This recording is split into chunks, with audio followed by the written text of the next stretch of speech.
Hey y'all, it's Just Melodies coming to you with another review. For this week, we're going to be talking about Kanye's new album, Ye. Now I know that we've been seeing him in the media a lot for a lot of different things, but we're not going to talk about that because this is not a gossip vlog. We're going to talk about the music. So this album has 7 songs on it, just like many of his other artists that are releasing projects for this summer. That's kind of like the ongoing theme. Pusha had his album that had 7 songs on it, and so Ye has 7 songs on it as well, and we'll see what happens for the rest of the artists that released this summer. In the first song of the album, I Thought About Killing You, he addresses his bipolar disease, he addresses mental illness, he talks about how he struggled with drugs, depression. This song talks about the ups and downs that he's experienced in his life, but having to overcome it for his family, but also having to overcome it for the legacy that he wants to leave behind. I Thought About Killing You is the epitome of who Kanye is. It addresses how he's always breaking the rules in a world that wants you to conform and wants to kind of use you like a puppet. My favorite song on the album would be the second song, Yikes. This is the one where we get the cocky Kanye, the confident Kanye, and so the lyrics were pretty dope in this song. The production was pretty dope. This song has like a mix of different types of sounds, and so I also think that this song is going to be the single on the radio.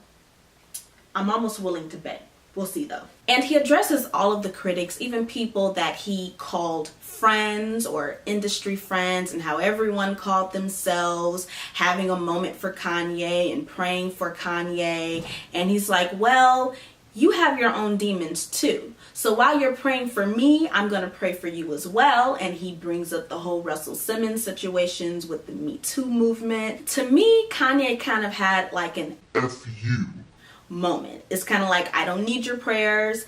I don't need your help. And he almost feels like those same people that apparently had his back are hypocrites. Kanye is sick of y'all mess.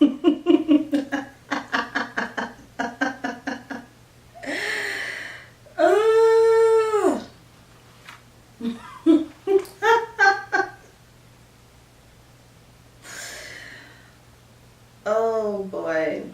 So then we transition to the song All Mine featuring Jeremiah and a little snippet from Ty Dolla $ign. Jeremiah brought pretty interesting vocals. I think that he was a good choice for the songs that he was on. He added a really good sound to it. His vocals are very versatile, and so I think that he was a nice add to the album. We actually had a couple features from Jeremiah, which is pretty dope to me. It's kind of like this whole Chicago unite, and I'm all here for it, being that I'm from Chicago.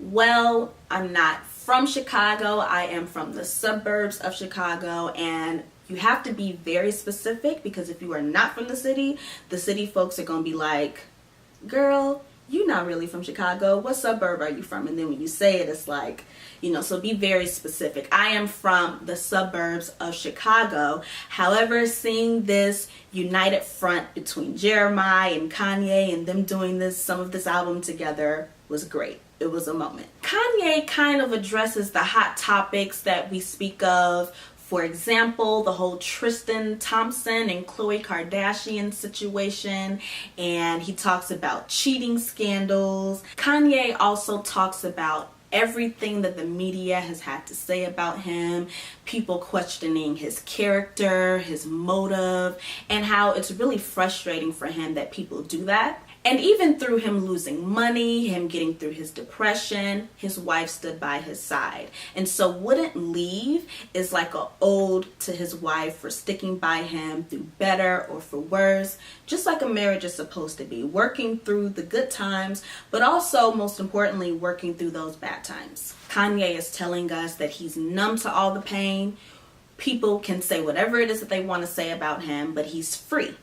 And that's why he took that hiatus from the media for several months, because he was freeing himself, getting through and learning his mental illness. So then we get to the last song of the album, Violent Crimes, which is kind of like an ode to his daughter and just women in general. Ye is like, men are dogs, and before they have daughters, they're dogs. Now, not all men, some men, but he addresses that and how we don't realize the value of women until we have our own little girls. Don't wait until you have a daughter of your own to have this awakening of how important it is to treat women right and do right by women and to respect them. It's kind of karma when you're going through life raising your daughter and you're realizing all of the struggles that she has to endure. There may be a boyfriend in her life that's not treating her right, and it's kind of like a flashback for you, because it's like, wow,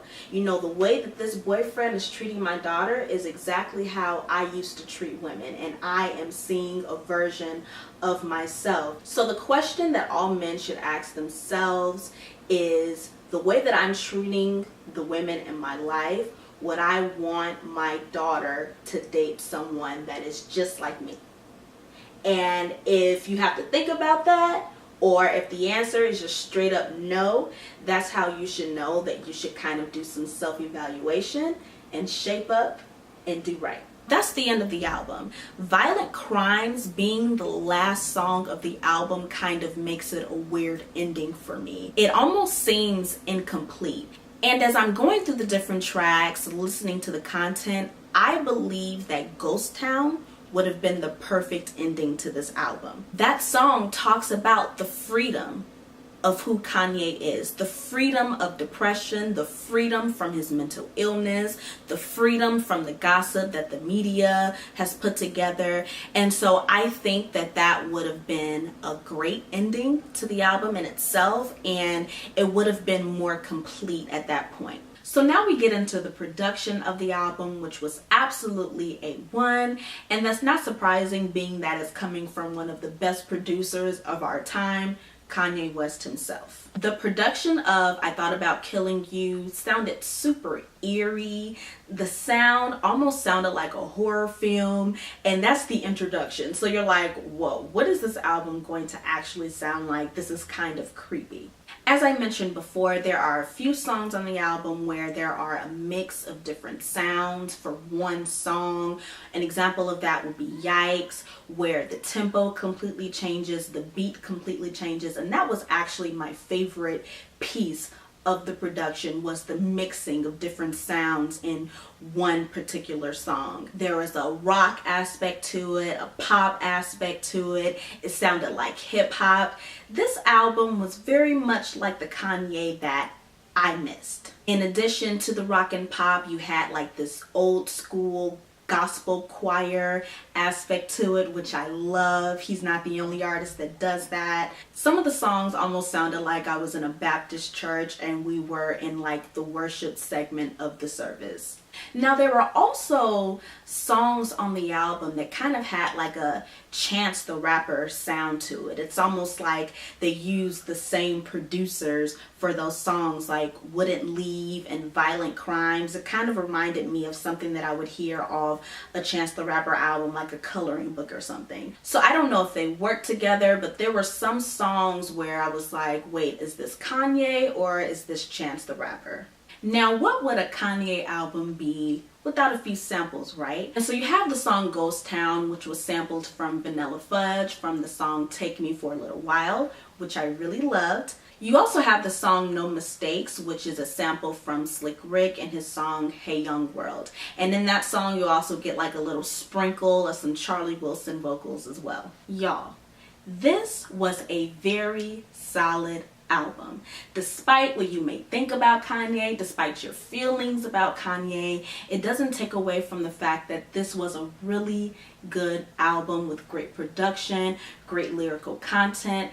This is the old Kanye that I missed. This was the old Kanye that we all missed and talked about. I would rate this album a 7.5. You guys let me know what you think. Make sure you leave your comments below on this video. Make sure if you like this video, you click up that thumbs up sign. And most importantly, be sure to subscribe. Thanks for watching, everybody. Peace and love.